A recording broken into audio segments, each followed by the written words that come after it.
10 décembre. Troisième dialogue ekozala. Oui, Banapoto, Nabiete, Boeleka émission au TikTok, il y a les amis de Wechi de Belgique, Nabi Bozo Ndabiso na États-Unis, na Londres, na Bossa Nibinote, na Paris, tous en France, na Bossa Binote, mais les lots, tu es AWP, Ezali, Lissou, Lissolo, Yassika, pour na Biso na Bino Mokolaelo, mais na Ozalanga, mon côté, Tokoyeba, Koyamba, Pe Mopanabiso, Peza Mopayate, pour na Bilobeli, les amis de Wechi.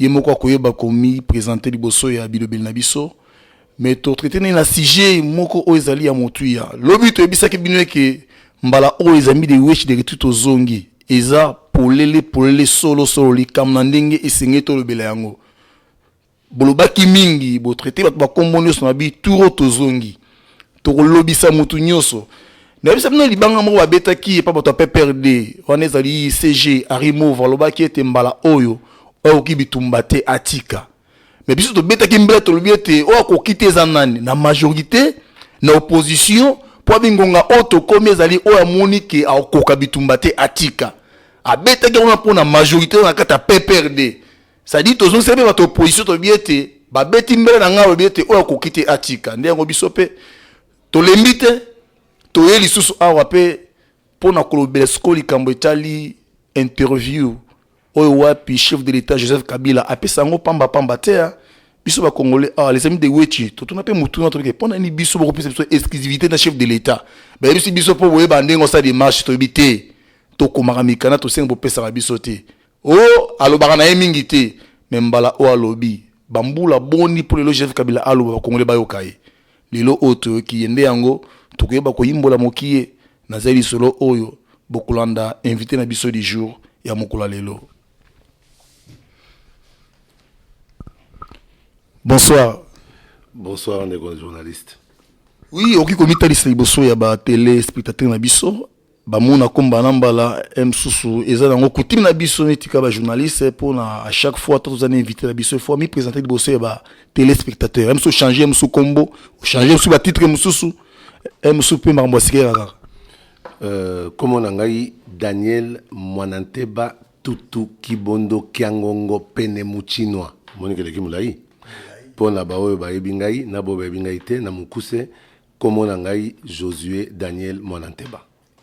Oui, ndeko Daniel Mwananteba ndenge zala kaka tuye na kati ya biona musala ndi totalisi ba téléspectateurs na biso bana ko ba signer ba ko ngo ya 5 ti lelo olobesi boso bilobela biso te peut-être pas na binoté mais na ba télé mususu ba chaîne mususu na loba c'est vrai que na loba rasu mingi te ndenge na zaro loba liboso pour la simple et bonne raison que tant que tu es signé accord à 5 ans pour ngai na lobi que mission ngai est kokeli wana o etika lisko ezande bitumba pour accord on ezala mis en application et par rapport à ça na zongeli kutu pardon moi muke makambo ele kaki oyo yebi je na yebi que base na bino mingi boza suivi mingi auditeur ezande batu mingi ya diaspora alors on a opportunité bo il faut na profiter pe na lo ba pe eza na kati ya motema na ngai ebele bafinga kingai ebele baina kingai mais kofinga na koina eza problème te pour en tant que politicien il faut na lo ba soko koti na politique olongwe muto komi lokola poubelle mutu nyonso aza na mwa bosoto na ye akobwaka na kati l'essentiel kaka l'état asala musala nango ya kovidango po poubelle etonda te mais pas si makasi ezalaki nde po bakomprenaki ngai te nalobaka yango na trahir rassemblement te na précédé yango oyo ezoleka oyo aza na mayele akososola kocomprendre nalobaka pe vous connaîtrez la vérité vous affranchira oyo pe a comprendre vérité ndamu na ndenge na ye malamu oyo pe a comprendre te soki bakotuna batunaka na kopesa yano mais oyo nga nayebi nalobaka pe ke kosigné na nga accord réunion africaine ezalaki décision plus stratégique que politique parce que na ndenge ya stratégie na ngai problème na ngai après contact na basango tango ba informer nga ke forum moko ezo se préparer na interdiocésain et que nazo zonga pa boye na bande ko rassemblement mais na yoki basango ba bisinga ke tozokuta sokona na Daniel ne suis pas ça, faut pas suivre ça, faut na tunara bangwata 7 ou 8 ténor kakaboy nyoka. En tant que politique, je me devais d'exister. Donc il fallait n'exister pour toi la politique peut kotika motote. Ba risque on azwaka pe nazwarango ngamoko nazwesarango famille na ngai na entourage na ngai. Donc na pasi risque tozwara mudamuda ndenge na ye pour participer tokabola rango te. Omoni diongo lelo azwa risque na ndenge na ye pasi na ye lelo. Na mona ténor moko te à rassemblement to opposition oya se proposa que akende ata balendi ya kota kuna po diongo abima ou bien avant d'apena diongo kuna bakabola pasi ezalaka te ba comprenaka o tozo sala mais na minute vraiment accord wana il y a 5 ans on a signé pe je pense que toza na choix te faut l'appliquer mais tozalinde na batu en face na biso o bazali na intention ata moko te ya kosalela ngo tango biso tozo bundela accord wana esigname kolalaka na ba centre diocésain souci ezalaki ke tozwa cadre moko boye po mboka avancer alors que baninga mususu tozali na bango kuna en particulier majorité mais baza bango moko te majorité baza kokanisa mingi ndenge nini tokoconserver pouvoir to l'exatan na opposition pe bande konso azalo ba ndenge nini tokosala po touro yo biso nde to se retrouver tozala libanda masolo te yango nde boti buzo banyoso yo mais je pense que seul et loko na koloba na ba congolais nyonso ezali que nangonga moko to mona la situation comme pasi batu bazo comprendre soute politique comme ko dégoûter batu ba politicien ba biso to comme ko dégoûter batu ba lembi biso na moment na na ko yebisa batu que victoire est comme peine to lemba siko te victoire est comme peine na lobite po bondima Daniel Monateba mais bondima combat oyo bino moko boyebi ke ezali pe combat na bino bo lemba te po biso ape muteti ngai na lembite soki mova lobaki ke awa oya kozanga makasi bitumbe suko bitumbe makasi c'est-à-dire oyo aza makasi te atika na ye o akoki pete azonga ne simatika tika ba o baza makasi tika ba ye politique ba sa politique na bango te mova aloba makamo ebele wana aza mutu akolanda te bango ne bazana bazobunda na lili na bango moko na miroir mais yo oublie que accord eza respecté te pa ba ye oyo wapi ya majorité lelo oyo mais pour na bango ba ki eza respecté pour na lelo oyo Bruno Tshibala premier ministre lelo oyo bao bazaki ngambo tomoni bango lisusu baolenga koyiba na nyoso baye mais ba nyoso bazaki par na kata dialogue ya 5 ans yo moko nozo tanga ba comme nyoso oto tanga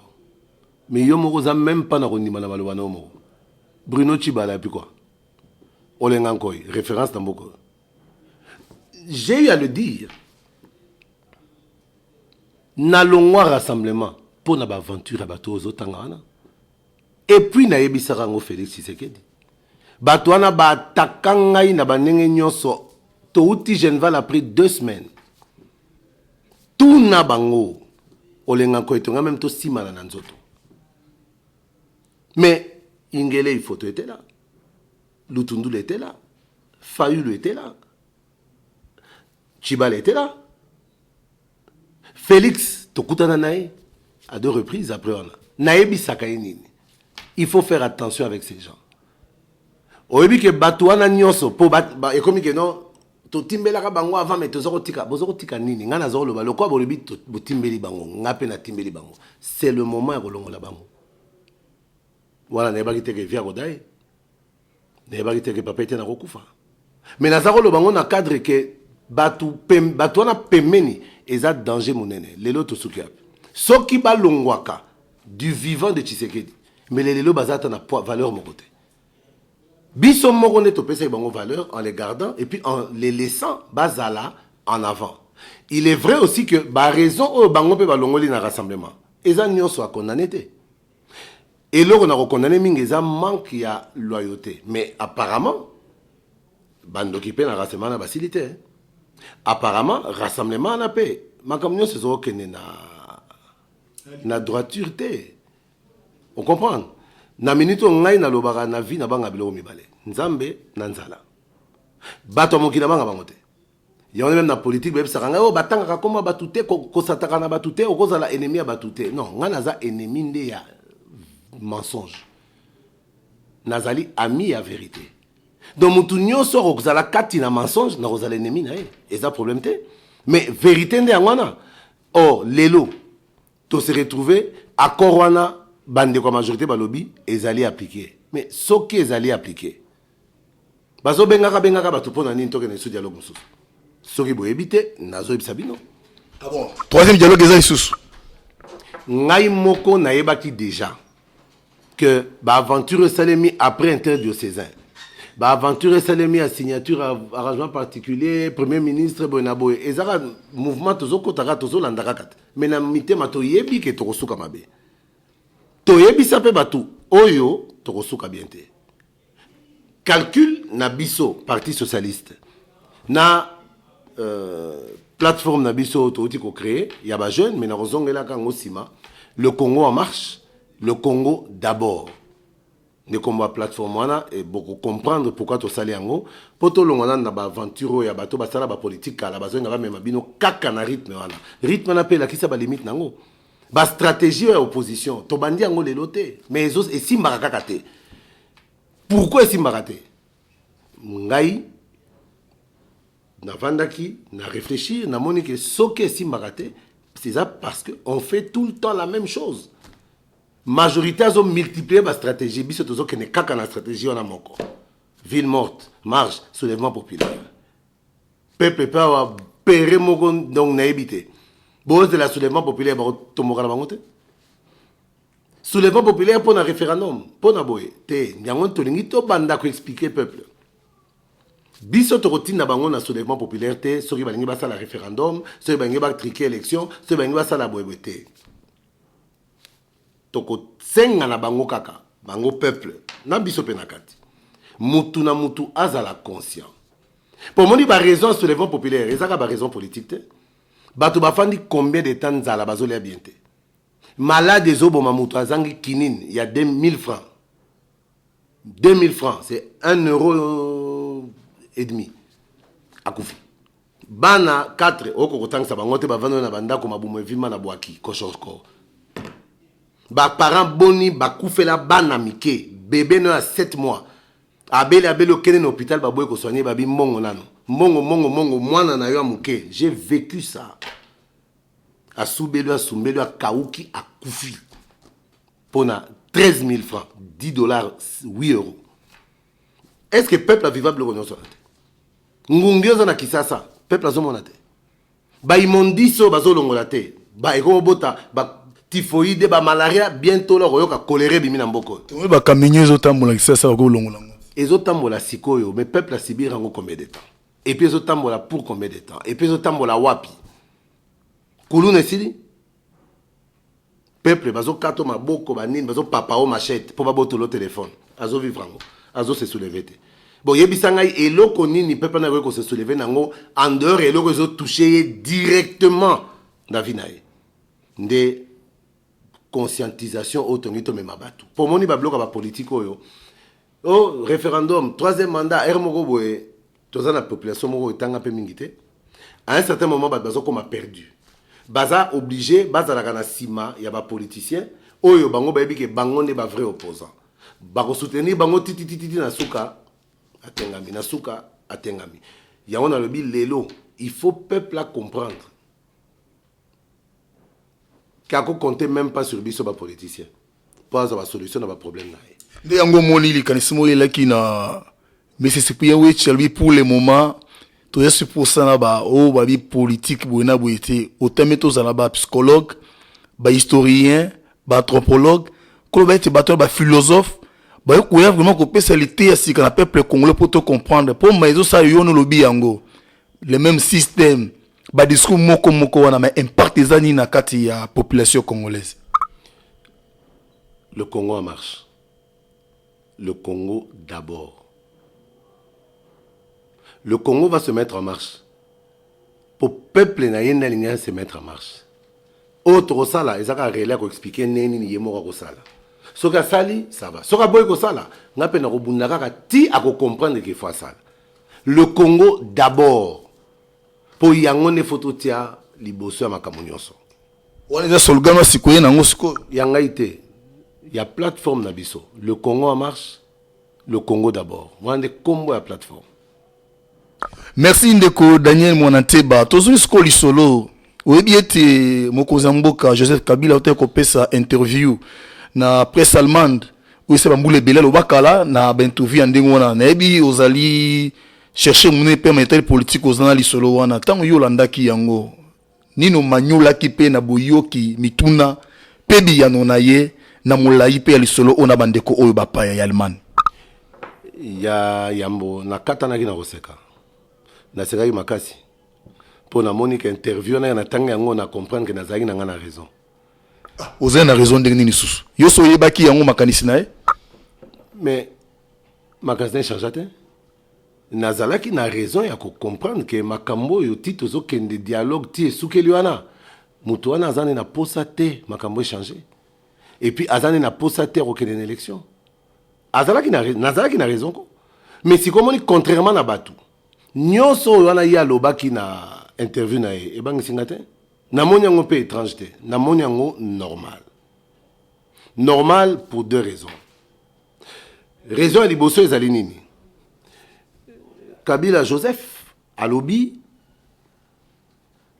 ye atikala ko promettre élection te na 2017.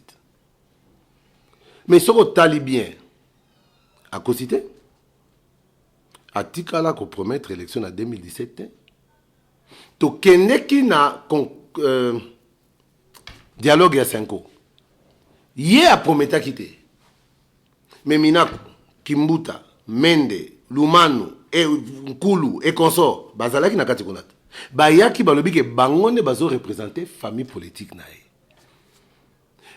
kuna to zalaki pa banani et pas yaba mupe nani apesaki ba mupe mission ya kosala eloko wana kaka ye Joseph Kabila na kati ya mission na nde bayokanaki ke benga ba composante nyonso na majorité présidentielle composante o ye moko zali autorité morale to se retrouver kuna ezalaki soki nkokoso basango bazokende kotuna ye awa tosala neni tala blocage ezaboye c'est-à-dire que ayebaki makambo wana ndenge ezokende ayebaki pe nini oyo batuna ye bazalaki koloba kuna na komona ye na suka basango balobi biso mission de bons offices esili toke kozongisa tablier c'est-à-dire toke ko mettre fin na mission na biso officiellement pa ye moko mokonzi ya mboka ye pe ayambi ba mupe azui ba conclusion lobi merci na musalo na tina bino bosala bosala yango malamu la ningai soki alobi ke atikala ko promettre élection te na 2017 na lobi naza prêt à kondima mais ngai Mwananteba Josué Daniel Mwananteba nazalaki na posa te Joseph Kabila à promettre une élection naza pe na besoin te à promettre une élection pour rapport entre peuple na mokondi eza ya ba promesse te eza que non na promettre bino to kotia parlement en place na promettre bino to kotia ba gouverneur en place te yo ko pesa nga promesse on a par rapport à cause na pouvoir à promettre ngelo wana te constitution nde obligé yo au salango alobi a prometa kité na lobi OK on a ebi oyo et prometa ki biso élection en décembre 2017 ezali accord il y a 5 ans or accord à 5 ans bolimbisanga elango yebabe accord à 5 ans ba composante ezali na kati dont la majorité présidentielle donc ce qui a lobby que a prometa ki accordé élection en 2017 c'est-à-dire que awangani na ye makambo yo batuna ba keno sala kuna c'est ça la réalité. Oh, ce qui a wangani makambatne ba keno sala kuna. Donc batuana balobaki na komo na été. Donc accord wana ekufi. Nandimi papa mokonzi. Joseph Kabila. Accord ekufi pour prometa kité. D'accord, mais na rappeler kaka. Ce qui accord ekufi pour accord le 10 décembre 2017 et puis ngayawa Daniel Mwananteba na parti socialiste wa biso tolobi tokokoma en élection en 2017. Ce que ça te ba komieba. Mais ce qui toke kana logique on a c'est-à-dire accord ekoi. Ce qui accord ekoi etindi biso na nini. tozongi wapi na constitution pour constitution nde la kaki biso ke après mandat élection foya constitution kuta zaki précis koleka président contre na 2011 na 2016 il faut abima soki ya boyi accord kanaka kité tozongi na constitution Masolo a baissé déjà depuis le 19 décembre. oui mais Masolo c'est là depuis le 19 décembre yangone to kota kisiko na accord pour et gérer biso est-ce que bato na banani na kati mboka boko tambola sa mibeko tangu déjà constitution to bimi libanda bango moko po biso to luka bango te banani ba luka ka dialogue wana ezala union africaine ezala ya nini est-ce que opposition de luka dialogue si majorité ba komo tinda na bango ko bato ba msu ba fini bango mbongo po bandima on connaît biso on benga bino ba commissionnaire bozote kamboka bokoni ko kende kotoke ba porte na mindele ko benga bango ba benga gérance pour na koya nyoso wana bloka impérialisme ezonga lisusu nde nyoso bosa vous êtes utilisé na ba main noire mo pour ça makani so bosalo wana ba majorité ne bazolo bat donc basenga mbongo pour na kotonga ba toilette publique basenga ngwapi na union européenne eza ba congolais ba poubelle auto beti lisolo programme ni les longo la bafula soki pendant une année et demie sur 2 ans union européenne est une institution à Congo ba coopération kili ba don kili ba lobaka o ebole zongi mbongo ngo bazwaki yapi bazwaka na gouvernement congolais ba mbongo ko traiter bato ba ebola ezota yapi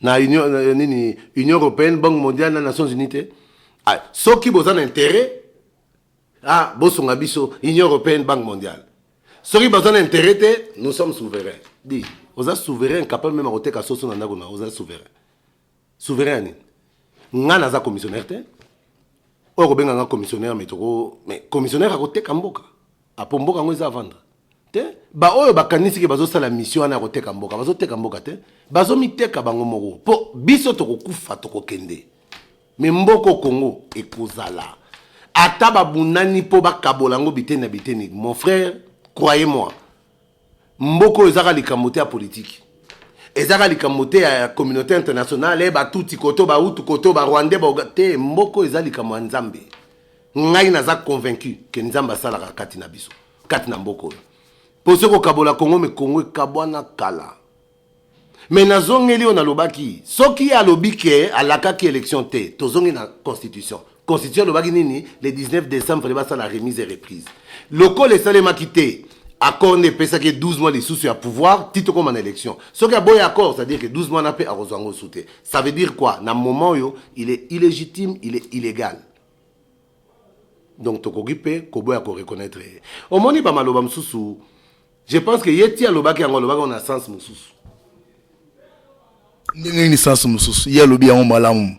Quand après ces arbres que les lots tout le monde a seni hasard qui évolue bien dans l'opération les lots opération Renouma ils a lancé nous sommes n'est pas ils allient par rapport à encore ils a idée accordé il y a on a lobby té oyo yé à lobby et engagé oyo batu ba comprendre et engagé batu et engagé était pour lobby à Royoka je n'avais jamais dit ça dans ce sens-là je n'ai jamais dit qu'il n'y aurait pas élection pour à lobby il n'a jamais promis que l'élection en a décembre. Et l'ingité Kolobake a promettre que l'élection aux alaté. Il n'a jamais promis que l'élection aux en décembre. Mais on a ébi, il n'a jamais non plus déclaré que l'élection aux en décembre était. Donc, tout tika aux la distrait. Tous l'élection en décembre. Parce que c'est ça la stratégie de ces gens-là, de la majorité. Bon, au vent des mots, beti bino loro moro bale bino tout paniquer. Bon, comme on l'a allo ba, au roman on a trop près de 1 mois, 2 mois, 3 mois, il y a pas de débat, il y a bouzoba pour Kabila Lobaki, il n'a jamais promis. Mais s'il n'a jamais promis, il n'y a pas de problème. Il n'a jamais promis des élections en décembre. Il n'a jamais promis non plus qu'il n'y aurait pas des élections en décembre. Trop bon manani. Tous a besoin de y à promettre. Finalement, beaucoup de la yenda loba pobino bosala ou bien bozana kondima ou bien zane au fond mi beko lobi boye à totel mi beko. C'est tout. Moi qu'ils promettent même la lune. Etalingate. Ata promettre les loke élection aux alate pour ngana boyi. Etalingate. Pour yesoka ko boya ngane bi que constitution lobaki et kozala. Accord le baki egozala na ye na constitution na nazali kolo na ye na accord na nazali kolo soki ke zaye bon bolande na ba aventure na mais soki boyebi ke constitution na accord na nazali kolo na ye to kotelemela kaka wana ekozala mais ozolo bela likambo tant to bandi lisolo likambo troisième dialogue ozobeta ngo c'était mais sur les lo oyo élection ensemble en 2017 dialogue on est koufi. Mais en toute logique, troisième dialogue est ça pourquoi? Pour s'assurer, selon Bango, que l'élection au Salema et puis qu'on va neni. Pour n'engager mon frère. On va dire troisième dialogue on a sur Babenga on a aucun été. Non aucun été. Mais tous les Belandais par rapport à l'Ikambo au Salema. Troisième dialogue, nazo monate et lo roni ntokono salabuna. Pour balobara jamais 203. Accord réunion africaine, ba pesi bato espoir, ba rouler bato. Accord il y a 5 ans, bah pesi bato espoir que cette fois-ci penza bato va comment raisonner hein. Ba zongisi motema bo moto. Po eloko zozanga bato ne ki bo moto. To moni que a tour ba comprendre quand même que mboko e ko kufa bo était pona bango. Mais tu comment on a la souka c'est ka po ba gagner kakata. Yebi sanga ce troisième dialogue. Na yebi que vous avez nécessaire ezala. Pour te continuer bo été. Pour situation ça vraiment grave. Mais nazomi tuna banani bakoya. Nani ya kondima su bato majorité. Pour nous, il fallait Salema. Na accord le lobby que Sensa, président Sensa, a la président du comité des sages de rassemblement. Talan nenge bakom. Ngamoko na comprendre na ngai fin fonango. Mais il fallait pas payer explication na nenge amalam. Mais façon bazo kumbe la makambo. La confiance n'existe plus. Et puis Lelo, je pense que 10 décembre troisième dialogue est Gozala. Et puis, tu recommandes Gozala. Si je ne m'abuse pas, dans 48 heures. Dans 48 heures, la monnaie est un rassemblement, la conclave. N'est-ce pas? Tu as makasi na bango te ba osa déclaration na pona ko bete zo c'était faux dialogue et ça na misato.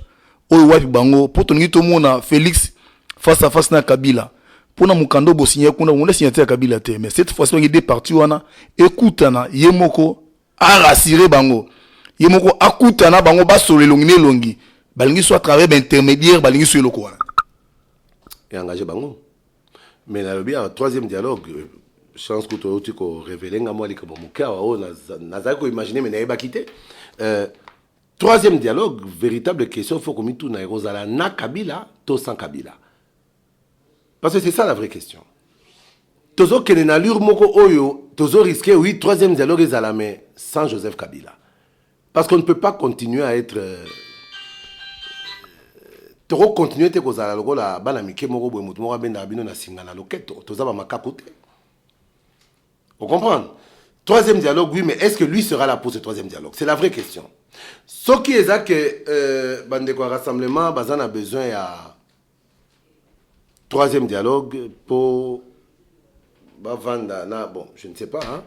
Ce qui bazan a naïveté wana na buzo ba ko kanisa ke lokone ko salema bakende mais le bien tout le baïté communauté internationale a zoli ko reconnaître que le gouvernement Bruno Tchiba non ba lobi que Tchiba Laza premier ministre de fait mais c'est vrai non il y a un premier ministre de droit un premier ministre de fait il y a ça de fait c'est-à-dire qu'il va reconnaître légitimité n'était mais non ça premier ministre Bangomo bazolo bagé le premier ministre Bruno Tchebala est un premier ministre de fait mais babani ko benga na titre na donc bandimi quand même comme premier ministre totika distraction il travaille tozo loba ou tozo ganga attribution sotola la babu menacé yena tonga na muki akre primature donc ça premier ministre la question de savoir maintenant action na ezanine déplacement na tuni motuna to senga ki action na ezalanine to senga ki action na a organiser l'élection décembre 2017.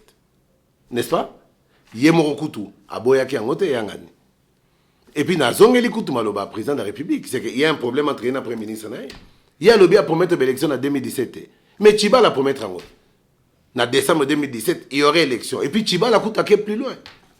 Le Congo aura les meilleures élections de son histoire, Amélie Mamaï. Mais si on y a contredire Tchiba l'année, il y aurait élection, mon frère. Ce que zate Barokenda. Il n'y a même plus à discuter, à négocier. Na minute on a la recota sur la distraction. Vous comprenez? Négociation de ceci, négociation de cela, non, finalité zara moko. Élection, il faut en 2017. Ce qui élection est zate, je pense que tu peux essayer une chance. En décembre 2016, décembre 2017, Ngai, Josué Daniel Mwananteba, na kopesa mutulisu sous chance te ya ko rouler ngai po yena famille na ye politique batingama na pouvoir bakumbaka biso lokwa bana mike. Pour moi c'est terminé. Matono ndeko Daniel Monateba tokomi kina suka ya émission na biso. Opération Rolmeza ko salama bino ba socialiste lobi le Congo d'abord plateforme ezali ko to mona ngo kala mingité ko bimape polele. Bon ça la Rolma, est-ce que vous m'y intéressez vraiment pour na Rolande là? Mais toi na shot hein? Tozo s'intéresser, tozo sensibiliser pe bato. Ba membre na biso, ba adhérent, ba sympathisant, tozo sensibiliser et belé basi bazuzi ba carte.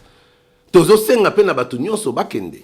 Parce que logiquement élection oyo ezalaka opportunité au peuple azui ya ko récupérer pouvoir na ye pour na bato ya lingi. Et belé bazolo babiso tozo kipesi makamba politique te po ba yebi ke awa na Congo ata bo voter Josué Daniel Monateba batuzomi tango résultat ko bima bokolo baba voter na moto moko pour tricage ne tricage et ça problème te soki to tena no tricage c'est décourager na ngonga moko ko senga ke bon to nyongi bango tricage ya te bino bozu ba carte te yango na lobaki même na bande ko ba congolais ata okoloba ke obaya na politique yo makamba politique okipaka sute makambo enrôlement na okolanda sute na boité soko boy ko s'enrôler pour baye politique na comprendre yo mais na retour na bango na Western Union na MoneyGram